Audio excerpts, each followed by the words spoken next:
Hello and welcome back to my humble show. I have to go back to work soon, so I don't want to spend too much time on this. Don't want to waste too much of your time. I'm just going to be covering some news because that's what I do, or at least what I'm supposed to do here on my news show, my podcast, Articulate Thinker Podcast. I'm your host for today and every other day, the Articulate Thinker, hopefully. And yes, like, subscribe, and enjoy the ride. Check out my other channel, my Articulate Thinker News Clips channel, if you would like to keep up with my content more regularly. I keep up with my content more regularly over on that other channel. I upload many more videos over there, unlike here, where I am extremely inconsistent. But I'm doing my best, and I'll let you do the rest. Feel free to disagree with me. Let me know what you think down in the comments below. I don't know too much about this, I must say, but yes, I am going to be speaking, or at least learning out loud, about Peter Navarro, former advisor to Donald Trump himself. That's right, Peter Navarro has been sentenced to 4 months in prison. So let's learn a little bit about that, shall we? Here you go. Here is a clip from MSNBC when they broke the news.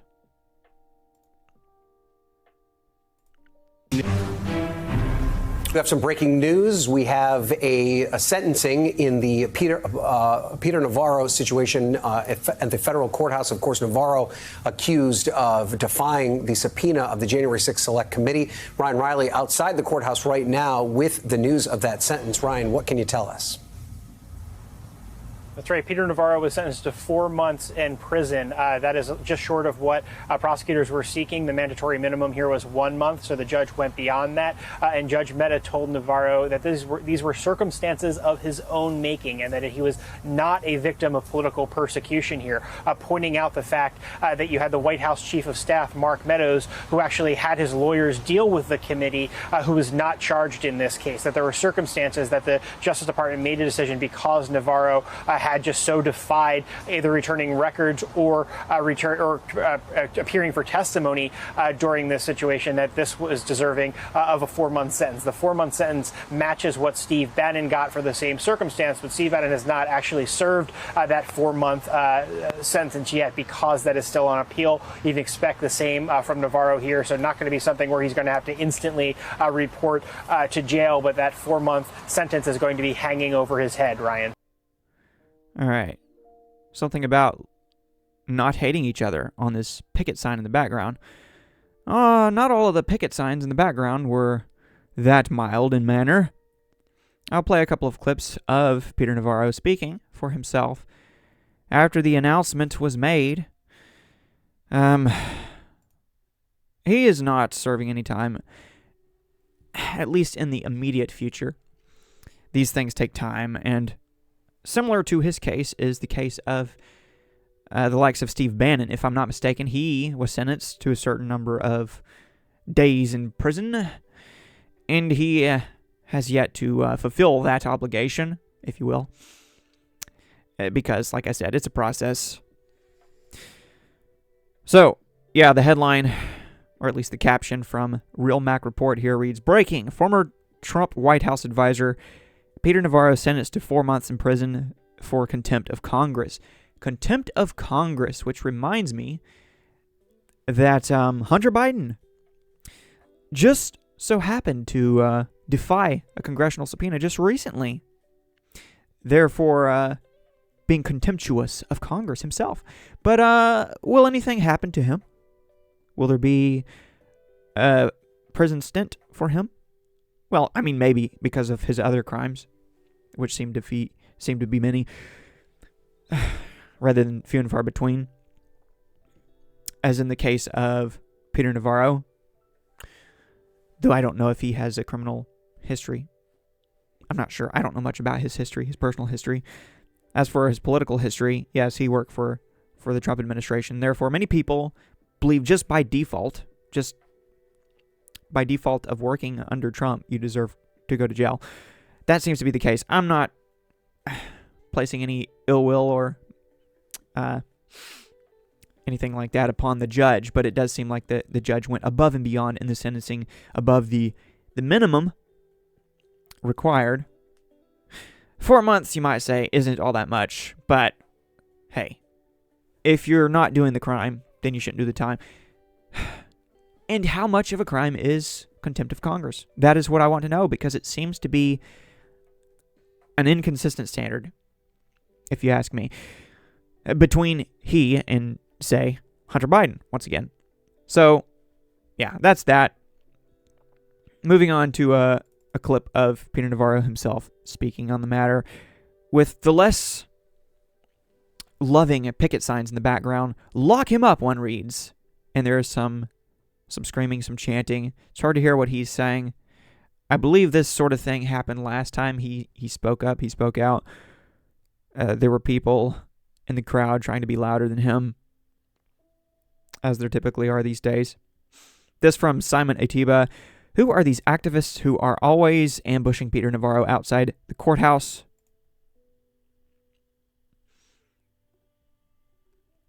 Apologies for any buffering you might pick So up. what I'm going to do is say a few words, and I'm going to have several of these fine attorneys behind me say a few words. But the top line here is that... knock it off. The top line here is that Mr. Woodward has already filed the appeal in this case. This is a case of first impressions that I have said from day one is destined for the Supreme Court. It is a case that really asks the important question of whether a senior White House aide and alter ego of the president can be compelled to testify by Congress. And this is where we're at. Unfortunately, the opposition behind us won't let this be heard, but we're going to do our best here. The one thing I believe I heard that his lawyers, his attorneys, were advising him not to speak out in such a way or make excuses, whether they're justified or not. But he is making the excuse of executive privilege or something like that because of who he worked for, obviously. There are a certain number of privileges which might come into play when it has to do with communications with the president, the former president, that is.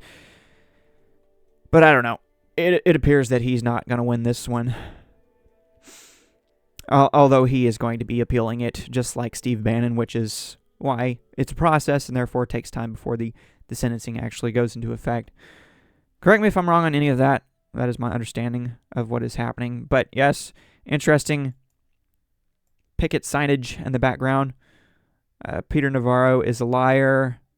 And then a random call for someone by the name of Harry Dunn to be in Congress. Not sure if those two things are directly connected, but this woman in the background seems to believe that they are. My apologies for my face being in the way. Let me move my face out of the way one more time. There you go. Yeah, and over here, lock him up.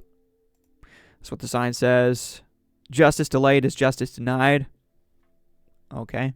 Seems like a fun philosophical conversation to have. Well, more about law than about philosophy, I suppose. But then again, law is sort of built around philosophy in a sense. But that's that. I have the clip pulled up, similar clip pulled up here on C-SPAN's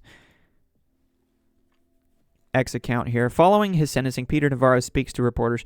This is a case that I have said from day one is destined for the Supreme Court. And that's possible that through appeal and everything else, it could end up in the Supreme Court.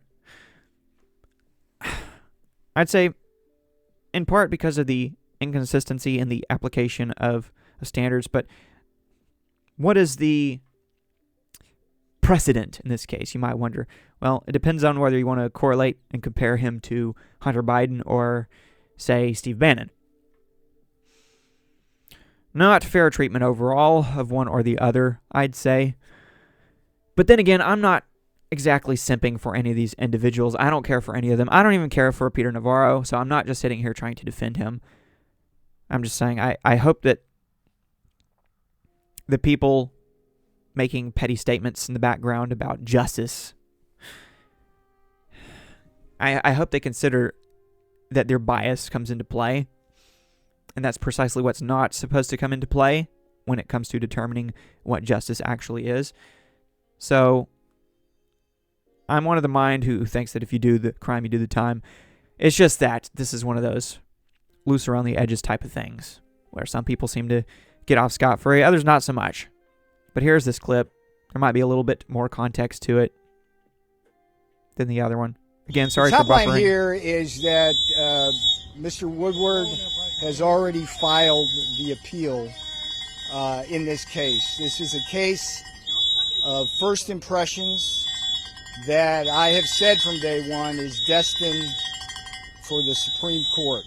It is a case that really asks the important question of whether a senior White House aide and alter ego of the president can be compelled to testify by Congress. And I see the hand of this person with the mask on shaking. This is the person who has the cowbell. I'm not sure who exactly has the whistle. Sounds like a rape whistle. I don't know if I should have used that word here on YouTube. Yeah. YouTube doesn't like certain words. But take your mask off. Take your sunglasses off. It's not very sunny. And unless you yourself have COVID and don't want to spread it, which I doubt is the case here, you should just take off your mask and reveal yourself. Otherwise, you're the coward. And this is where we're at. Unfortunately... And I say that not because I believe that anyone who wears a mask is a coward, but because I believe that if you're out and about on the scene of the alleged crime, demanding attention while hiding your identity, you're a bit of a coward. Generally speaking, there may be exceptions to that rule of thumb, but I'm just saying. If I had to put a finger on it, I'd say, look at you. Shaking a cowbell on screen. Causing a scene. Speaking of scenes, while hiding your face. You are a disgrace, my friend. Just let the man speak. I don't think you disrupting his speech is going to determine the outcome of the sentencing. I mean, it seems that though it is on appeal, it has already been determined for the most part. The opposition behind us won't let this be heard, but we're going to do our best here. The one thing I would say before we before I turn it over to Mr. Brand, defendpeter.com. Defendpeter.com. This case is costing already almost $1 million. I'm going to need your support, folks, for the appeal. Defendpeter.com. So, oh, well, since you worked for Donald Trump, I assume he would be happy to help you out. I don't know if that's going on or if that is going to go on. But considering how rich Donald Trump supposedly is, you'd think he'd be able to help out his own team of former advisors, lawyers, so on and so forth. Well, assuming no more legal barriers are breached on that, but I'm just saying. He's asking for your money. If you want to give it to him, go for it. I'm not giving him my money, but at the same time, I do want justice for him and anyone else. Mr. Brand?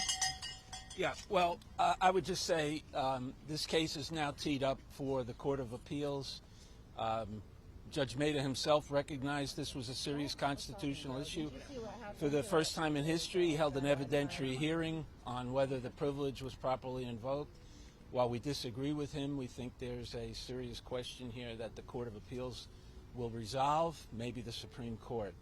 And that's something that we will pursue.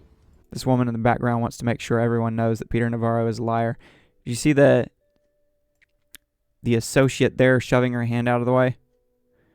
I'm surprised that she wasn't crying, "Assault! Assault!" I'd say she's the only one bursting anyone's bubble there, but hey, to each their own, I suppose. A few more things, more perspectives on the matter. This one from Mary L. Trump. L stands for loser. No, I'm just kidding. I don't know anything about her. I just know that she doesn't like Trump, and she is more than happy to write a book about it.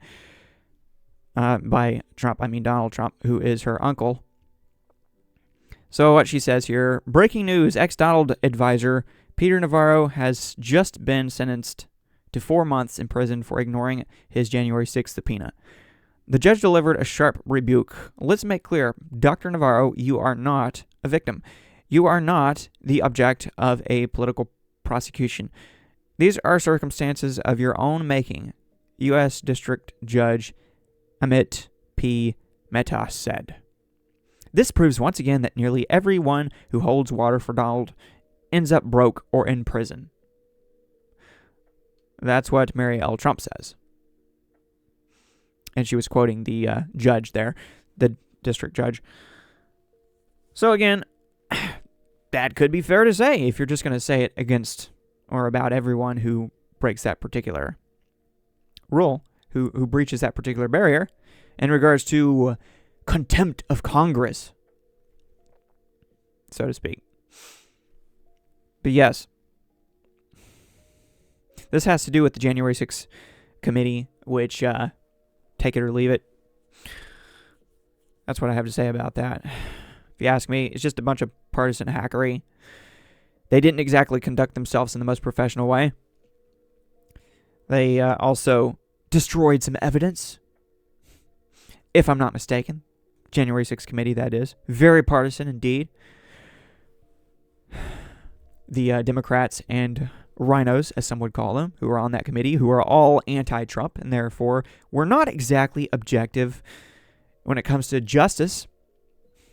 But hey, your little made-up committee gets to subpoena Peter Navarro, and then when he defies the congressional subpoena, they get to have him locked up, or at least attempt to do so. When it comes to Hunter Biden being held accountable by a congressional committee, which is much more legitimate in my mind than the January 6th committee, well, we're just going to let that slide. Like all of the Democrats who argued against the contempt of Congress for Hunter Biden, they think that Peter Navarro and all these other fellas should be locked up by default of working for Donald Trump, basically. Unless you're willing to turn on him, which I'm fine with as well, like Bill Barr. I actually like Bill Barr.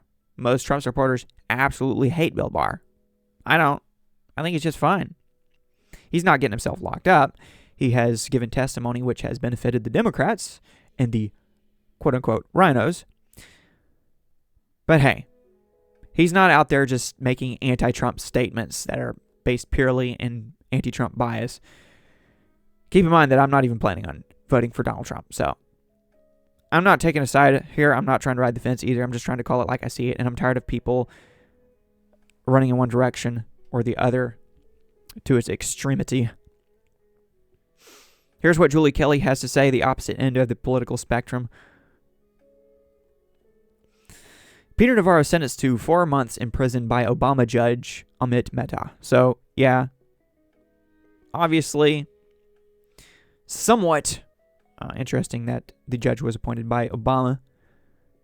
Of course, if it's someone like Jack Smith, who was appointed by Donald Trump, essentially, who ends up prosecuting Donald Trump, then Republicans are less likely to point out how interesting the correlation is. But correlation isn't equal to causation. These details are always worth noting. And if it's someone who is appointed by Donald Trump, that definitely doesn't mean that it's someone who is not going to turn on him, since so many people have turned on Donald Trump. Just by default of him being such a bad judge of character, for one. And for two, I mean, he gives people so many reasons to turn on him, to turn against him. I'm just saying, you have to take all these things into consideration when it comes to potential bias. Added statement here from Julie Kelly. Navarro was convicted in September by a D.C. jury of contempt of Congress for defying subpoena by January 6th committee, the same committee that destroyed evidence related to its investigation. No contempt charges forthcoming. They also called in people, Cassidy Hutchinson, who gave false testimony, allegedly. But hey, they definitely had a bone to pick with Trump, and they picked it to the best of their ability. Greg Price would agree with Julie Kelly. And he says, Ray Epps escaped prison time despite telling people explicitly to go inside the Capitol on January 6th. But Peter Navarro ended up with 4 months of jail time for hurting the feelings of the January 6th committee. Interesting how when Hunter Biden defies congressional subpoena, Republicans, conservatives are like, outrage, oh, send him to jail. But then if it's someone like Peter Navarro, they're like, he just hurt their feelings, so they want to lock him up. Again, trying to call out the hypocrisies, or at least the biases, as I see them, across the board. Yeah, I'm not going to go down the Ray Epps rabbit hole here. I get why people are comparing those things, but at the same time, they're not all that comparable. I think the Hunter Biden to Peter Navarro comparison is much more comparable. But yes, image here of some of your favorite political figures, and I say that sarcastically. Faces of the January 6th committee. Here's an article from Miranda Divine attached to her ex post here. But she says, Peter Navarro saved lives by urging Trump to close the border to China in the first days of COVID. Okay. Not sure what that has to do with anything. Just because someone gives someone else a piece of advice somewhere along the way does not mean that they are free of guilt in any alleged crimes. But I see what you're saying. You're making a character assessment here in order to dismiss the charges against him. Now a D.C. court is jailing him for what Hunter Biden did, contempt of Congress. But Navarro felt he was bound by privilege not to comply with a J6 subpoena. But I don't know if that's his decision to make. So I don't know if you get to just opt out of appearing before Congress or anything like that, presenting whatever they want you to present them with. And then afterwards, you're like, well, actually, it's because of executive privilege. Then you just sound like Donald Trump making one of his excuses for having classified documents in his Mar-a-Lago mansion. It's a little bit too broad of a statement, a little bit too much of a blanket statement when you're just acting like there's a different standard for yourself. So often, the people who say it's rules for thee and not for me, they're the ones to find some excuse to make when they get hit with a charge. So again, I'm not saying that proves that Peter Navarro deserves jail time. But I am saying, well, whatever I see. So there's that. Let me pull up this article, see if there's anything interesting in it. I'm running out of time. Here from the New York Post. Ex-Trump advisor Peter Navarro sentenced for contempt of Congress in Capitol riot probe. Let me shrink the print down here a bit. Have 2 new cats in the house, so we have 4 total cats now, and one is hissing at another as I speak. You probably can't hear it. It's not quite loud enough, but just letting you know I'm a bit distracted. Former Trump White House official Peter Navarro was sentenced Thursday to 4 months behind bars for flouting a subpoena from the House Select Committee that investigated the January 6, 2021 Capitol riot. Navarro, age 74, had argued that he couldn't comply with a subpoena for his testimony and relevant documents because of executive privilege, but a D.C. jury convicted him in September of 2 counts of contempt of Congress.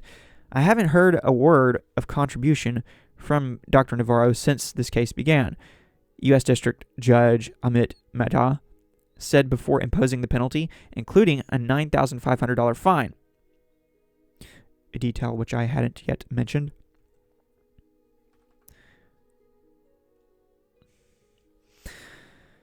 The former presidential trade advisor made a plea for mercy, but Mehta still exceeded the mandatory minimum of 2 months of incarceration. Navarro insisted to journalists as he arrived that he was the subject of a very important landmark constitutional case that is going to resolve important issues about the Constitution's separation of powers, as well as the integrity and efficiency of presidential decision-making. Okay, here it says, insisted to journalists as he arrived. So my apologies if I attributed those aforementioned statements by him to something he said afterwards. I'm not actually sure whether that little press briefing was before or after the sentencing.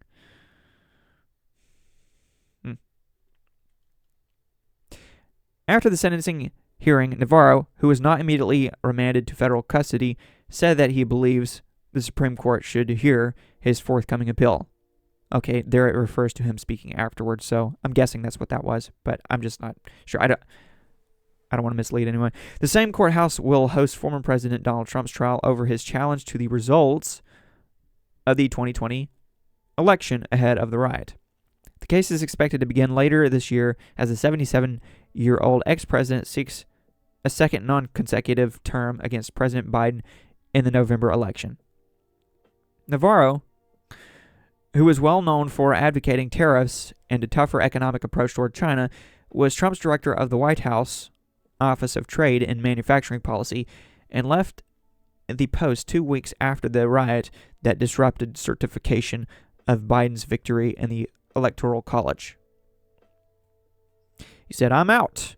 Former Trump chief strategist Steve Bannon, who unlike Navarro was not a White House aide on January 6, 2021, was found guilty of 2 counts of contempt of Congress in July 2022 and was sentenced to 4 months in prison.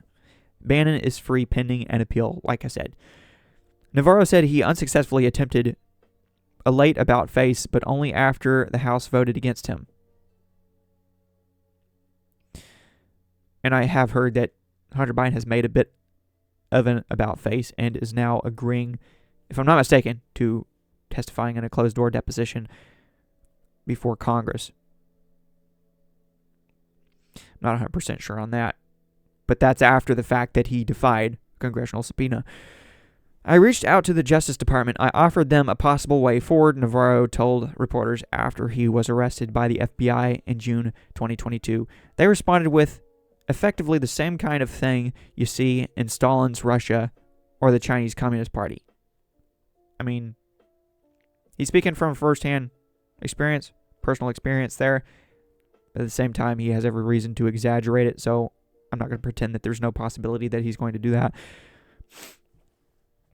But it very well could be accurate to say that he was going to make an about face. He was going to comply with them. He was going to make a deal with them.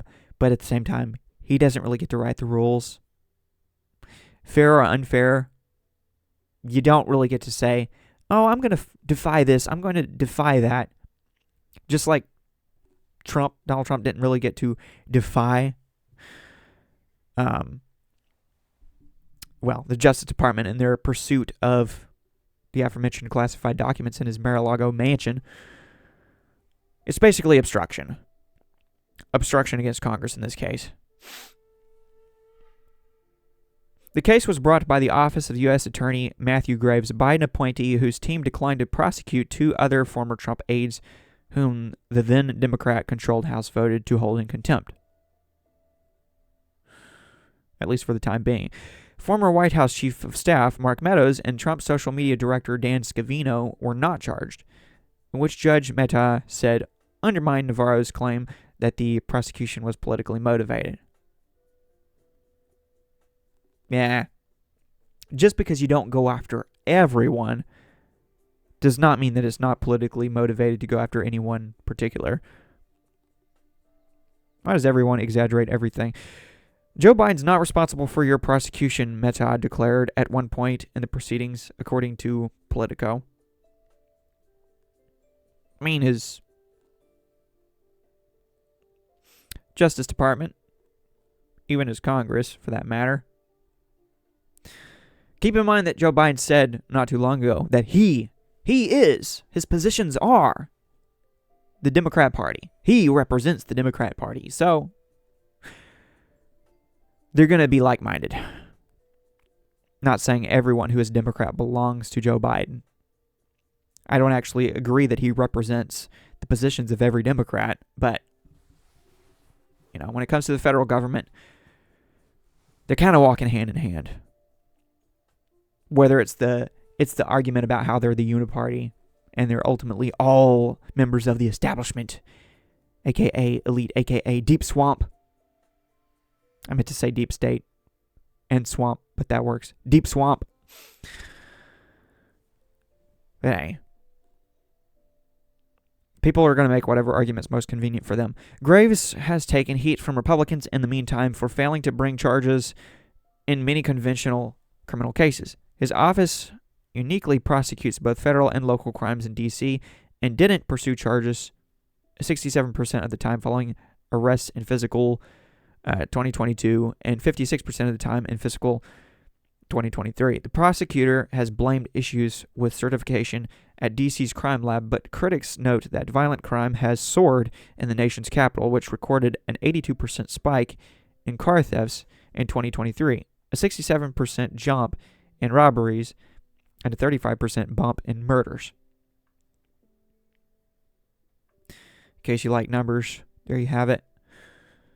So I was going to read through one more article. This from Reuters, the last one from New York Post, of course. But I don't know that I have time. I'm going to have to go back to work. Headline reads, former Trump advisor Navarro gets 4 months for contempt of Congress, so on and so forth. I don't know if there's anything new or newsworthy in this, which I haven't already read elsewhere. So I can just skim through it. I'll skip around and find out. Federal prosecutors had asked Mehta to give Navarro a 6-month sentence, arguing that he chose allegiance to Trump over the rule of law. So that's pretty much saying the quiet part out loud, blatantly stating that because of his allegiance to Trump specifically, he is extra bad and deserves extra time in jail. The defendant brazenly defied Congress, Prosecutor John Crabb said during the hearing. Okay, I would wonder what John Crabb had to say about Hunter Biden not only brazenly defying Congress, but speaking outside the halls of Congress afterward, as if to mock the members of Congress, and then showing up at a separate procedure later on, just to cause yet another scene. Hunter Biden, that is. Remember, I believe it was when the House was voting on whether or not to go after him on contempt of Congress. He showed up. He actually showed up and went inside and sat down. And then when Marjorie Taylor Greene started speaking about him in the way that she so often speaks about him, he got up and left. Yeah, good times. Navarro's lawyers had asked for probation. He faced a maximum of 2 years in prison on the charges. Navarro asked that any sentence be put on hold while he pursues an appeal. The judge did not immediately decide that case.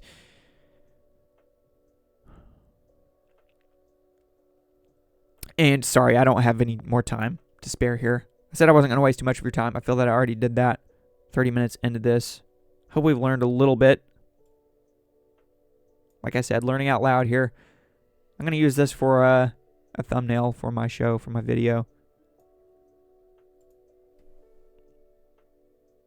There we go. Thanks for watching. Thanks for listening. Keep in touch. Keep it tuned. New content is coming soon. Peace.